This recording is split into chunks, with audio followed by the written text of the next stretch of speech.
So if you put yourself in a position where absolutely nobody knows that you are doing a good action, this will enable you, insha'Allah ta'ala, to have the correct intention. And that will only be for the sake of Allah subhanahu wa ta'ala. So, how do we go about doing something like this practically? Let's say you set up a charity, a monthly charity, to help an orphan, to help a widow, to help a poor person. And that widow, that poor person, that orphan doesn't even know who you are. You give that to a trusted charity or trusted person, which in turn will enable to facilitate whatever needs that person in need has. Nobody else knows about that, even your family, maybe your wife or your children or your mother, your father. Absolutely nobody knows about that action. This is a hidden action which, inshallah ta'ala, if you can do, will enable you to learn how to be sincere. And then in turn after that as well, will help you protect your deeds, in that there may be occasions when you feel it's necessary that to inform other people what you have done. That look what I did for a person, and I helped this person, I did this and I did that. If you did do that, then you may have destroyed any good that you have done, meaning that you will receive no reward for that. Because Allah subhanahu wa ta'ala says in the Quran, Ya ayyuha alladhina amanu la tubtilu sadaqatikum bil manni wal adha. O you who believe, do not destroy or invalidate your sadaqat, your good deeds, your charity, by reminding people about what you did and any harm that you may cause people. So in this verse, Allah subhanahu wa ta'ala reminds us about the dangers of reminding other people about the goodness and whatever help you have given to people. Allah subhanahu wa ta'ala utilized you as a means of helping another person. Do not see yourself as the source of good. You are the ultimate source of doing things for people, and this is something which is very dangerous. That person has al-ujb within themselves. They see themselves as arrogant and better than others. So we ask Allah subhanahu wa ta'ala to allow us to be sincere to Allah subhanahu wa ta'ala and to protect us from arrogance. Allahumma ameen. Jazakallah khair, Shaykh. Our next question from WhatsApp today is Assalamu alaikum, Shaykh. What is the first thing the Shaykh would do after being admitted into Jannah? May Allah bless him and us with Jannah. Ameen. This show is not about me. Yeah. May Allah bless the person. May Allah subhanahu wa ta'ala allow us to be from the inhabitants of Jannah. And maybe if I meet that person in Jannah, I ask Allah Azza wa Jalla that I meet that person in Jannah, maybe I can inform them from when I'm there. I'll tell them that. I'll let them know. One of the things you'll do in Jannah is meet this person. Subhanallah. But for all of us, we all have our desires and things, to meet Rasulullah sallallahu alaihi wasallam. If we see the face of Allah subhanahu wa ta'ala, these the greatest ni'am that you can find in the paradise. Don't restrict it. Oh, I want my own car. Don't set your sights so low. There are far greater things that you can wish for in Jannah. Most importantly, that Allah subhanahu wa ta'ala allows us to be min ashab al-Jannah, that we are from the people of paradise. And if I happen to meet that person, may Allah will make them from the people of paradise. Then we can tell each other what the first thing that we did. No. Yeah, just thinking about it, Shaykh. How is it okay to think that far? Because between just your death and stepping into paradise is probably another life on its own. So how does a believer, Shaykh, handle that? Is it okay to indulge in that? No, but How do you balance it? Sure. So, the ultimate goal for every Muslim is to be from the people of paradise. Allah subhanahu wa ta'ala in the Quran, likewise in the Sunnah, there are many things which will encourage us and tell us about its description, which will in turn, increase our desire to be from its inhabitants. So, from a general kind of perspective, we had no problem to think about, I want to be from the people of paradise and I would like to have this, and which will encourage you to do good things in this worldly life. Okay. So if it pushes you on to do good in this worldly life, then it's a good thing. But if it causes you just to be a false reliance that I would like to do this in Jannah, and I would like to have this, I would like to have that, and you don't do anything in this life, then that really serves you not much benefit. But if it serves a benefit to push you and to encourage you and some incentive for you, then la bats, inshallah ta'ala. Wallahu a'lam. Thank you, Shaykh. But I should mention a hadith that the Prophet ﷺ said that if any one of you ask for the paradise, then you should ask for al-firdaus al-a'la. Ask for the very highest place in Jannah. We ask Allah Azza wa Jalla allow us to be from its inhabitants. I mean, Shaykh, do we have a timeline, Shaykh? Not a timeline, but do we understand it time-wise what the Day of Judgment is going to be? Do we have any time that we? So one of our days is like 50,000 years in on Yawm al-Qiyamah. So it is a very, very long time, and there will be people who will have a very long standing. There will be those who have a very short standing. No. So these issues really are important for us to know, actually, and there are many books. One day is 50,000 years, Shaykh. No, like, yes, Subhanallah. because that means that's a long time, right? It's a long time, yes, of course. It doesn't mean that time's going to go faster. No, it doesn't mean that way. £50,000 is like Yeah, it doesn't mean that. £50,000. Otherwise, it would serve no. Yeah. It's like one day is one day. I mean, Yeah. whether you call it 50,000, 100,000. Exactly. Yeah. So, it's a very long time, Subhanallah. But now's the time to do the work, to make your account on Yawm al-Qiyamah, to make it easy for you by doing as many good deeds as you can and seeking the mercy of Allah subhanahu wa ta'ala. And then, Shaykh, the death then, after death, to the Day of Judgment again, that could be any amount of time. Yeah, we don't know that. Right, yeah, Shaykh? when a person is in his grave, Yeah. he or she is in their grave, then there are examples that for some people it will feel very long. And as we know, in the grave it can be a place of adhab and also a place of na'im, a place of punishment, a place of reward. So for one of the punishments that a person feels a very long, drawn out time in the grave and it's very difficult for them, and others it will feel like that when you go to sleep and then you wake up. And it passes very quickly for them. Allahu A'lam. It's really, it's heavy, Shaykh, to process in terms of really all of this is going to be based on actions that are at maximum 70 to 80 years of life. Yes. And if you take, obviously, you take away from it the childhood and the sleep time, and it's based on that time. If you look at it this way, if you put it down to years, I mean, how many years you will worship Allah Azza wa Jal, then maybe there's not much hope for you. However, we recognize and know as Muslims that Allah subhanahu wa ta'ala can increase your reward, more than, one deed is at least 10. And one bad deed is only 1. And Allah subhanahu wa ta'ala can increase up to more than 700 times. And there are certain acts of reward have no hisab, بغير hisab, that there is no counting. There is no reward that you can imagine what is given for that. So for this reason we have hope in Allah subhanahu wa ta'ala that He will accept from us and He will increase our deeds. We ask Allah Azza wa Jalla to allow us to be from those who are accepted. Ameen. Ameen. Thank you so much, Shaykh, for your answers. Thank you to everyone who's tuned in so far. We're going to take a short break now for a few minutes as usual, and then we'll be back to continue with our show after that. So for now, brothers and sisters, stay tuned and do come back after the break. Assalamu alaikum wa rahmatullah.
Assalamu alaikum wa rahmatullahi wa barakatuh. Welcome back to today's Ask Eman show. We're going to be here up until 8:30 inshallah. So if you have any questions, give us a call on 0203 515 0769. We're joined today by our Shaykh, Imam Wasim Kempson. How are you today, Shaykh? I'm very well, barakallahu feek. So we're going to continue where we left off, Shaykh, with our questions from our viewers. Our next question for today, or from today, is, Shaykh, if a husband initiates divorce by text and his wife agrees, then after he says that khula, and for that reason he asked his wife to pay him back the mahr he had given to her, is this the right way of asking talaq? And when can a woman return the mahr? And does she have to return the mahr after the marriage was consummated? So if you want me to repeat anything. So there's about like 6 different issues here. Basically, yeah. 6 different sub-questions. So first and foremost, I am unable to give a judgment on a situation which involves khula' or talaq like this. The 2 individuals who are involved in the situation, we should have to go to an appropriate person of knowledge who can explain and give a ruling on their situation. Okay. Separate from that, talaq is different from al-khula'. And this is not something which is agreed upon all of the scholars. Some of the scholars say khula' as a talaq, depending on the different evidences that they use. But fundamentally, they differ from one point of view in that talaq is something which is said by the husband, and the khula' is a request from the wife for an annulment of the marriage. And there are different rulings which are applicable for both. So what I would say is that we're not able to teach Kitab al-Talaq or the book of Khula' here, but may Allah Azza wa Jal make it easy for the individuals in the question. But if they go to a person of knowledge, inshallah ta'ala, they can get a ruling concerning their situation. Wallahu a'lam. Thank you, Shaykh. Jazakallah khair. Our next question, Shaykh, is, before that I have to just advise that our brother or sister who asked this question, you do have to go to your local masjid as well to get some advice and seek advice, generally when it comes to your situation, as the Shaykh said, to someone face to face where you can explain the situation. The show is just for guidance, direction, where you may need to be directed, and also just clear and direct answers to certain questions which may be clear and direct as well. Right, Shaykh? Yeah, mashallah, 100%. Yeah, absolutely, absolutely. Sounded correct. a bit fuzzy, but I hope I got it right. Good. Okay, our next question is, Assalamu alaikum wa rahmatullah. Is it okay for a single mum to be on benefits temporarily until she finds a job? So I ask Allah subhanahu wa ta'ala to make it easy for the sister. If a sister needs to seek a benefit from whatever country she's living in and she's entitled to that, there's absolutely no problem in receiving that, inshallah ta'ala. When you work in that country, you pay into a system which in turn, if a person at any time is out of work or is facing a difficult situation, then there are certain benefits that are given to that individual until that person wants to start working again. So there's absolutely no problem, inshallah ta'ala, receiving that. May Allah subhanahu wa ta'ala make it easy for you. Our next question, Shaykh, is there a way to get rid of whispers from Iblis? Okay, so just last week I was listening to a lecture. One particular lecture was talking about waswasa. And the way the Shaykh put it was a nice way of putting it, okay? So when the shaitan, when he comes to you and tries to whisper thoughts to you, it's like waves. It comes in waves to you, okay? Now, if you can imagine that the first time that the wave, it comes to you and then you ignore it, okay, you don't pay attention to that waswasa, the next time it comes, it will come that little bit weaker because you repelled it the first time. And then when you repel it a second time, the third time it comes will be that much weaker. And you continue like this until it becomes something very, very weak. Until it's easy for you to dispel those whispers. If when that whisper comes to you and you listen to that, you pay attention to it, maybe you keep repeating your wudu 10 times, or you're doing something within your salah, every time it becomes that much stronger because you're listening to it. Okay? So if you can imagine this process in your mind, that when the waswasa comes to you, that you will seek refuge in Allah subhanahu wa ta'ala, okay, and be firm on that and repel that whisper, be sure, inshallah ta'ala, that the next time it comes to you will be that much weaker. And if you bear in mind that the first time you were able to repel it, if it comes again, you will be that much stronger, and then the whisper, or the waswasa, will be that much weaker, which should give you confidence, inshallah ta'ala, in the ability to repel these whispers. And if you can view it like this, by Allah's help, bi'idhnillahi ta'ala, you will overcome these, inshallah ta'ala. Jazakallah khair, Shaykh. Our next question is, Assalamu alaikum. Can a father change a baby girl's nappy regularly? By this I mean if a mother is out and away for work. La ba's. I mean, for the parents to change and clean their children, babies and things like that, la haraj, no problem, inshallah ta'ala. Absolutely no problem. If a person is looking at the situation that, oh, it's a female, it's your daughter, and she's a baby, she's unable to clean herself. So, la haraj fi hada, there's no problem, inshallah ta'ala. Jazakallah khair, Shaykh. Our next question is from our caller. So, assalamu alaikum to our caller. Welcome to the show. What's your name and where are you calling from? Wa alaikum assalam wa rahmatullahi wa barakatuh. It's Abu Ja'far from Ireland. Assalamu alaikum, brother. Abu Ja'far, how are you? How are you, brother? I'm well, Jazakallah khair. How are you? Wallah, alhamdulillah. May Allah reward you and bless our Shaykh as well. Ameen. Jazakallah khair, Shaykh. Abu Ja'far. And your question for us? Naam. I just want to find out from the Shaykh. May Allah make it easy upon us. Like my children, we've established this thing in my household that inshallah all my children will go to Medina University, inshallah, all my boys, inshallah. But I want to find out, like now that they are here, what should be the priority? They read the Quran, they understand the Quran, they can read the Quran fluently, but they don't know the meaning. Like, should we stop them learning the Quran now and focus on Arabic at the moment? He signed up to Eman. You've got this thing going on Eman Academy where he's doing the Sirah at the moment. He just passed his exams as well. So I just want to find out, should you just focus on that? Okay. And leave the Quran for now and really understand the meaning of what he's reading. Because I don't want to stop them from the Quran now unless it's necessary. Do you understand? Like, I enjoy them still studying the Quran, but should he stop the Quran and focus on Arabic so he understands the meaning of what he's reading at the moment? Okay. Stay tuned. Shaykh Wasim will answer you, inshallah. So, firstly, I had the pleasure of meeting Abu Ja'far today. You won't believe it. Really? I met him today. MashaAllah. I met him today in the masjid, mashallah. May Allah subhanahu wa ta'ala bless him, make it easy for him and his family. Ameen. And may Allah subhanahu wa ta'ala decree and write that all of his children, that they go to Medina and they come out of Medina as graduates and as a benefit to this ummah. Allahumma ameen. Ameen. So in the meantime, before they go to Medina, inshallah ta'ala, which they all will be, we're all making dua for that.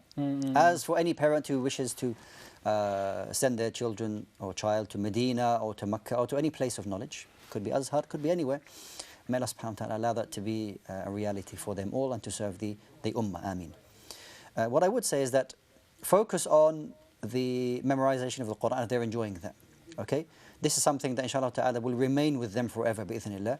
And while they are young, while their minds are fresh, while their memories are strong, that to focus on the memorization of the Quran. And if you can supplement that with some other parts of knowledge, then do that. But the core, especially when they're young, the core learning at the moment should be memorization of the Quran. Okay?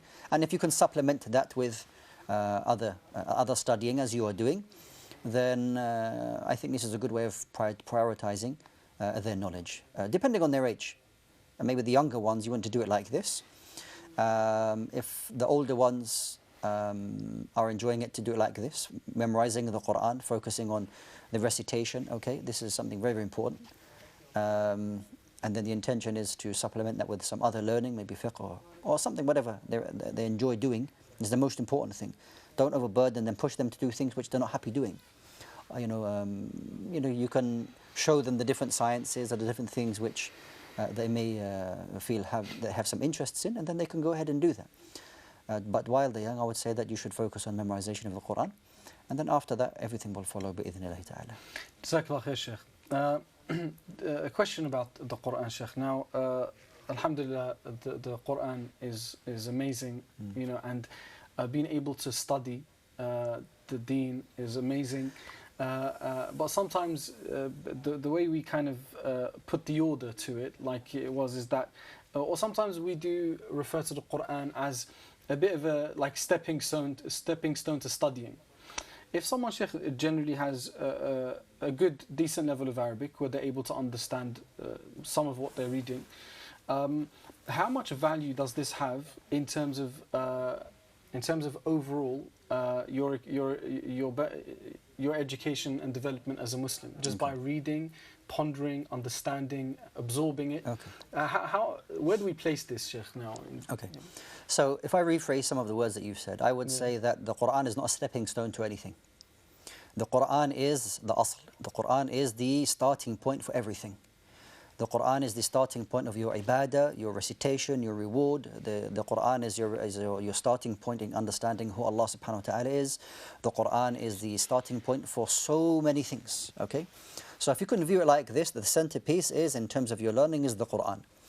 And the greater relationship, the better relationship you have with the Quran, that will have the impact, the desired impact on the other kind of sciences or knowledges that you are looking to. Just want to stop you there, Shaykh. Can we continue after our break, inshallah? Jazakallah khair. For everyone watching at home, please do come back after our short break, inshallah.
Assalamu alaikum wa rahmatullahi wa barakatuh. Welcome back to the last part of today's Ask Eman show.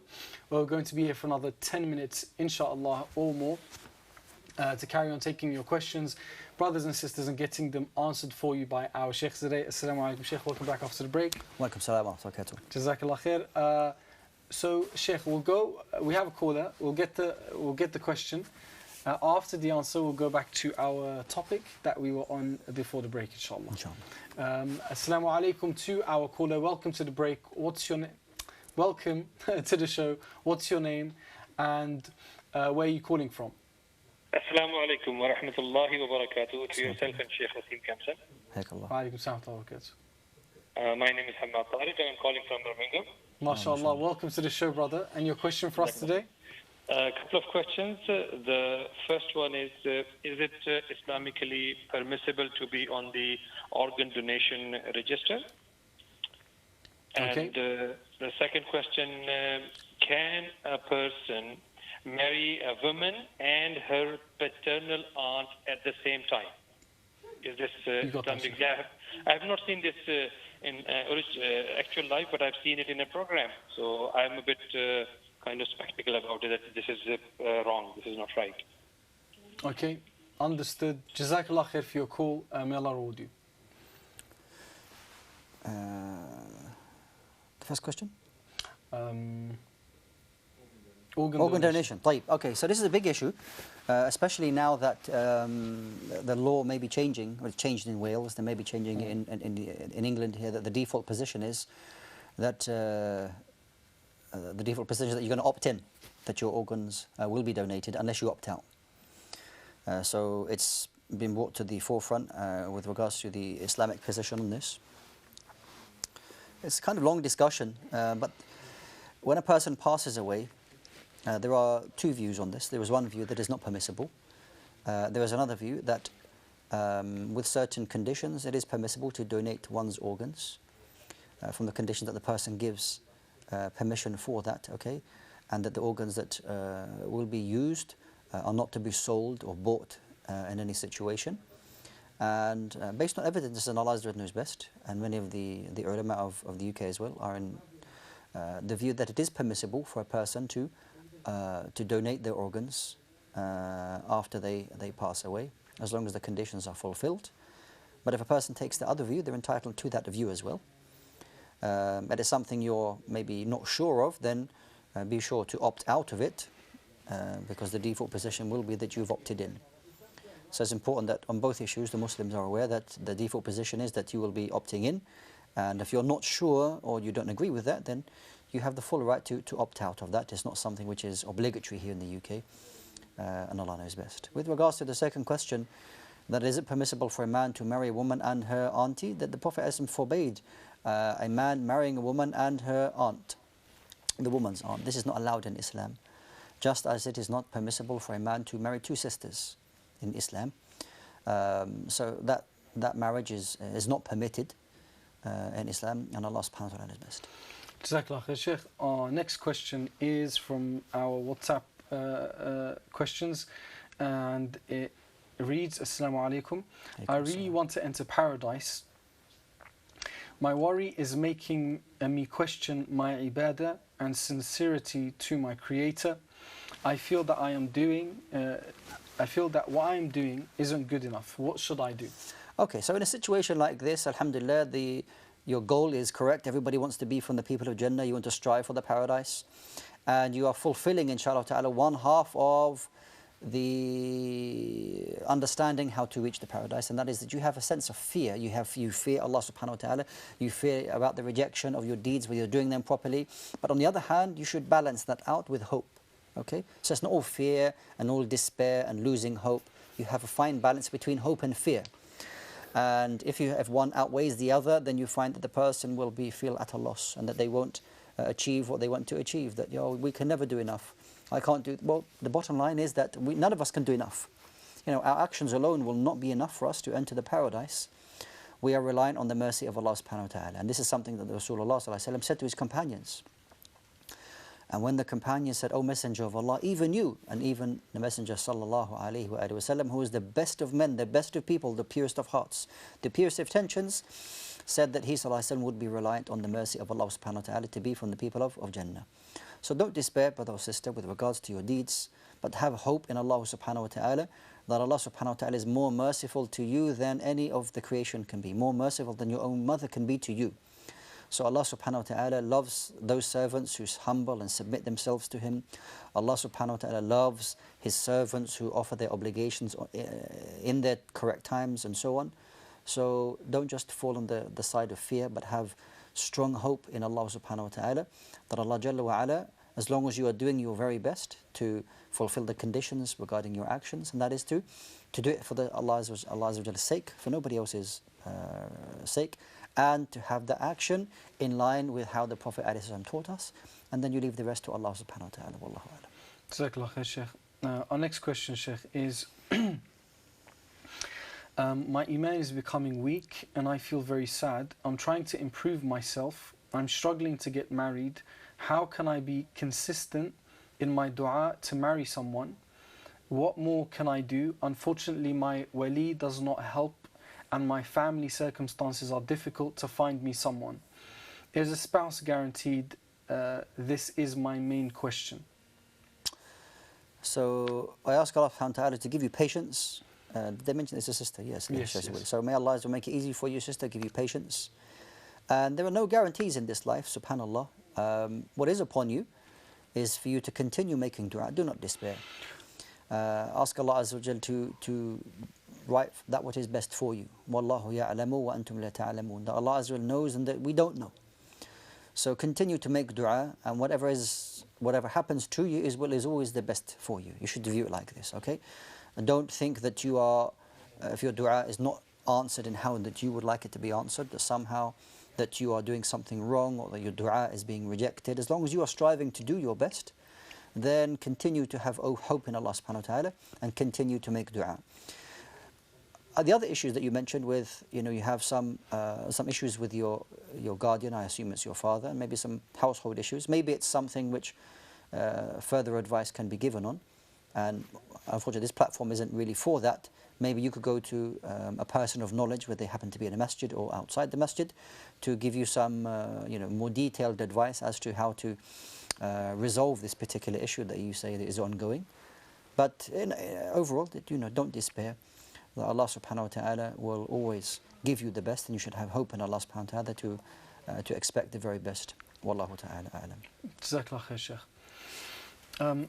Our next question, Shaykh, is Assalamu alaikum. My question is, on Friday, we the women at home, are we to wait for the masjid people to pray and later we pray, or can we pray before or during they are praying? This is pertaining to Jumu'ah. Okay, so if a woman attends the masjid for Salat al-Jum'ah, so I'm thinking logically, okay, so they have a place to pray. So if you attend the masjid, why would you not pray with the jama'ah? If you're going to pray Jum'ah and you attend the masjid at the time, there's facilities for you. Wait for the khatib to begin his khutbah, finish the khutbah, and pray with the jama'ah. If you came after, there's not an issue, because Jum'ah is not an obligation upon women. It's not an obligation. So if they attended and Jum'ah had finished, then they would simply offer Salat al-Dhuhr afterwards, and Allah knows best. Jazakallah khair, Shaykh. And if it's at home? Yeah, if they're at home, then they pray Salat al-Dhuhr. Jum'ah is not established at home, so they pray Salat al-Dhuhr. No. So it doesn't have to correlate with the masjid?